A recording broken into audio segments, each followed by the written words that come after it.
Jadi pertanyaan saya adalah apakah sejauh ini fakta di persidangan dan alat bukti sudah cukup membuktikan ini adalah pembunuhan berencana atau tidak, Pak Albert? Ya, makasih Sylvia.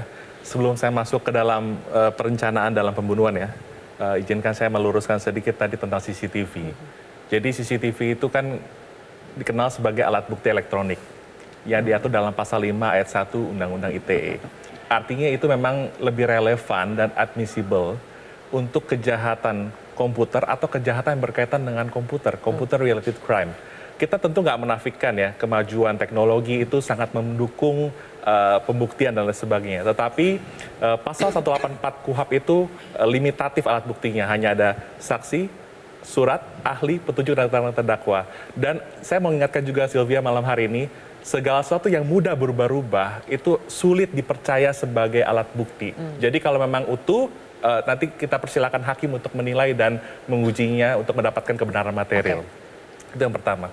Yang kedua mengenai perencanaan, mohon izin Prof kalau berbeda pandangan sedikit dengan senior saya ini, saya sangat hormat dengan beliau. Jadi kalau perencanaan itu konteksnya adalah bukan soal tenang untuk membunuh atau tidak gitu ya. Dalam bahasa psikologi itu bukan soal calmness, tapi ini memang keadaan jiwa atau dalam bahasa Belandanya gemoedtoestand, di mana pelaku pembunuhan berencana ini memang dia bisa mengerti arti dan makna dari akibat yang direncanakan sambil dia bisa memikirkan dan mempertimbangkan ulang rencananya untuk melakukan pembunuhan.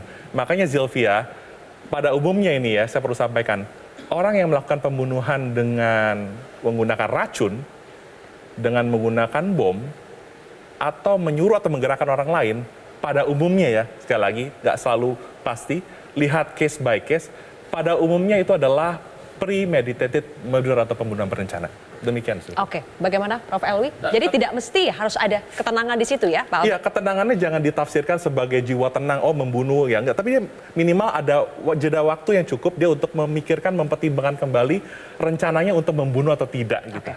Prof. Elwi? Tapi saya kira tiga aspek yang saya sebutkan tadi itu harus terpenuhi untuk ketiganya. Satu saja tidak terpenuhi, jangan bicara tentang adanya perencanaan di situ. Selama ini yang dipahami sebagai ketenangan itu adalah, suasana tenang itu adalah memang dari perspektif kejiwaan. Makanya orang hukum, kalau ditanya ke orang hukum, tentu orang hukum tidak bisa menjelaskannya. Akan tetapi karena ini sudah diikuti dalam praktek, sudah menjadi bahagian apa yang dirumuskan dalam putusan pengadilan, maka saya kira ini menjadi sebuah apa namanya, semacam ya jurisprudensi lah kalau boleh saya sebutkan gitu, bahwa yang dianggap sebagai ketenangan itu adalah soal kejiwaan. Bagaimana itu Pak Albert? Ya jadi begini, mungkin yang dimaksud oleh Prof. Elwi adalah Ares Hogerat, putusan Mahkamah Agung Belanda tanggal 22 Maret 1909. Nah, tapi seringkali dalam praktek ya, itu dimaknai soal ketenangannya terus yang gitu. Seolah-olah ketika seorang dalam keadaan emosional itu tidak bisa melakukan pembunuhan berencana. Sekali lagi saya sampaikan tadi, ini kan isunya adalah soal kejiwaan Sylvia. Tetapi yang lebih penting titik tekannya, meskipun saya setuju juga tadi kumulatif, adalah bagaimana seorang pelaku pembunuhan berencana itu memiliki jeda waktu yang cukup, gak harus panjang atau pendek, dengan sikap yang itu dia bisa memikirkan dan mempertimbangkan kembali mau membunuh atau tidak. Nah ini biar kita serahkan kepada hakim, Prof, untuk menguji dan memeriksa apakah betul ada perencanaan tersebut. Karena memang ini nanti kita akan juga bahas berkaitan dengan motif ya Sylvia ya. Jadi lebih ada karena bukan unsur ketenangan tapi jeda waktunya, Pak Iya, Albert? bukan soal tenang membunuh atau tidak, enggak. Tapi memang Jeda waktu untuk bukan jeda memikirkan? waktu juga, tetapi ada kesempatan buat dia berpikir dan mempertimbangkan kembali untuk melakukan rencana pembunuhan itu atau tidak. Ada kesempatan untuk dia berpikir dan mempertimbangkan kembali untuk Mungkin melakukan kalau itu saya atau tidak. simplifikasi spontan atau tidak itu. Ya, betul. Mas Febri, sederhana jadi gitu. pasalmu ini masuk kategori yang mana? Apakah memang ada waktu kesempatan untuk berpikir dan memikirkan konsekuensi spontan atau tidaknya? Kalau kita tarik peristiwa pentingnya itu kan sebenarnya terjadi di lantai 3 rumah saguling. Nah di lantai 3 rumah saguling itu di sanalah kalau dari keterangan Richard, ini karena agak banyak persinggungan nih dengan keterangan Richard Eliezer.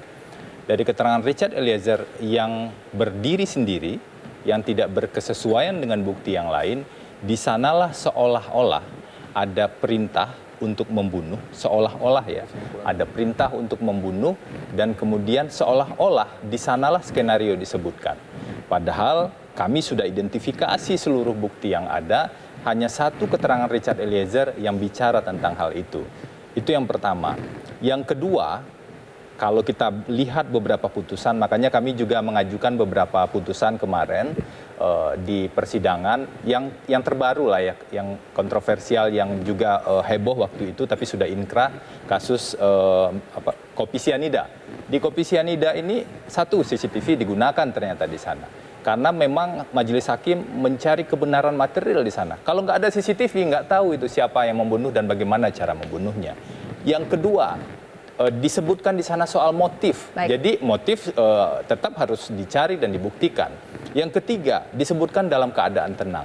Kenapa dalam keadaan tenang ini penting sekali? Ini sebenarnya kami lihat dari ahli yang dihadirkan jaksa juga bicara dalam kasus FS dan PC ya. Ahli yang dihadirkan jaksa dan ahli yang kami hadirkan semuanya konsisten bicara soal keadaan tenang ini. Kalau kita urai ya dalam bahasa yang sederhana, satu ada fase memikirkan atau merencanakan. Kemudian ada fase menyiapkan perlengkapan, Baik. langsung atau tidak langsung. Kemudian ada fase memikirkan kembali konsekuensinya dan lain-lain.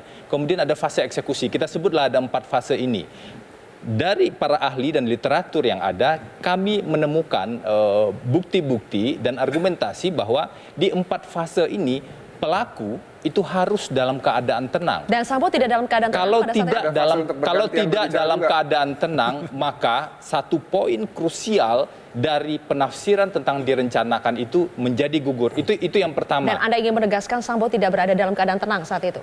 Ahli psikologi ketika kami tanya, ahli Oke. psikologi yang dihadirkan oleh jaksa itu mengatakan apakah Verdi Sambo pada saat itu dalam keadaan tenang? Dia Oke. bilang Saya coba Bang Roni, Verdi Sambo silakan berada dijawab. dalam keadaan Kita sudah emosional yang tangkap. intens. Saya jawab dulu yang peristiwa di lantai 3 Ya. ya. Jadi ini ada 2 versi. Saudara Ricky Rizal dipanggil ke atas, kemudian ada kata-kata tembak ya.